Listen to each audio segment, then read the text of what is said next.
നമസ്കാരം. Ruth vision ന്യൂസിലേക്ക് സ്വാഗതം. ആയൂർ കുളഞ്ഞിയിൽ 55-കാരനെ വീടിനുള്ളിൽ മരിച്ച നിലയിൽ കാണപ്പെട്ടു. കഴിഞ്ഞ ദിവസം രാത്രിയോടുകൂടിയാണ് സംഭവം നടക്കുന്നത്. നിലമേൽ പ്ലാച്ചോട് കുന്നിൽ വീട്ടിൽ ക്രിസ്റ്റഫറാണ് മരണപ്പെട്ടത്. ഇയാൾ കുറച്ചുനാളായി ഭാര്യയുമായി പിണങ്ങി കഴിയുകയായിരുന്നുവെന്ന് നാട്ടുകാർ പറഞ്ഞു. 12ഉം 8ഉം വയസ്സുള്ള മകനും മകളുമാണുള്ളത്. മകൻ ഇയാളോടൊപ്പമായിരുന്നു താമസിച്ചു വന്നത്. കഴിഞ്ഞ ദിവസം ഇളയ സഹോദരനെ തിരക്കി രാവിലെ സഹോദരി വരുമ്പോഴാണ് ക്രിസ്റ്റഫർ മരണപ്പെട്ടതായി കാണുന്നത്. തുടർന്ന് വാർഡ് മെമ്പറെ വിവരം അറിയിപ്പിച്ചു. ഗ്രാമപഞ്ചായത്തില് വാർഡില് ക്രിസ്റ്റഫർ എന്ന വ്യക്തി ഇവിടെ കുറച്ച് 6 മാസക്കാലമായി വാടകയ്ക്ക് താമസിച്ചു വരികയായിരുന്നു. എന്നാൽ അദ്ദേഹത്തെ ഈ വീടിൽ നിന്ന് മരിച്ച നിലയിൽ കണ്ടെത്തി.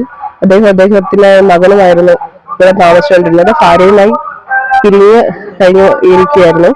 മകൾ വന്ന് വിളിക്കാൻ വന്ന സമയത്താണ് മരണം പുറംലോകം അറിയുന്നത്. പോലീസിനെ അറിയിക്കുകയും തുടർന്ന് വന്ന് ഇൻക്വസ്റ്റ് തയ്യാറാക്കി ബോഡി പോസ്റ്റ്മോർട്ടത്തിനായി വിട്ടിരിക്കുകയാണ്. പോലീസ് എത്തി ഇൻക്വസ്റ്റ് നടപടികൾ പൂർത്തിയാക്കി മൃതദേഹം പാരിപ്പള്ളി മെഡിക്കൽ കോളേജിലേക്ക് പോസ്റ്റ്മോർട്ടത്തിനായി കൊണ്ടുപോയി. മരണത്തിൽ അസ്വാഭാവികതകൾ ഒന്നും തന്നെ ഇല്ലെന്ന് പോലീസ് അറിയിച്ചു.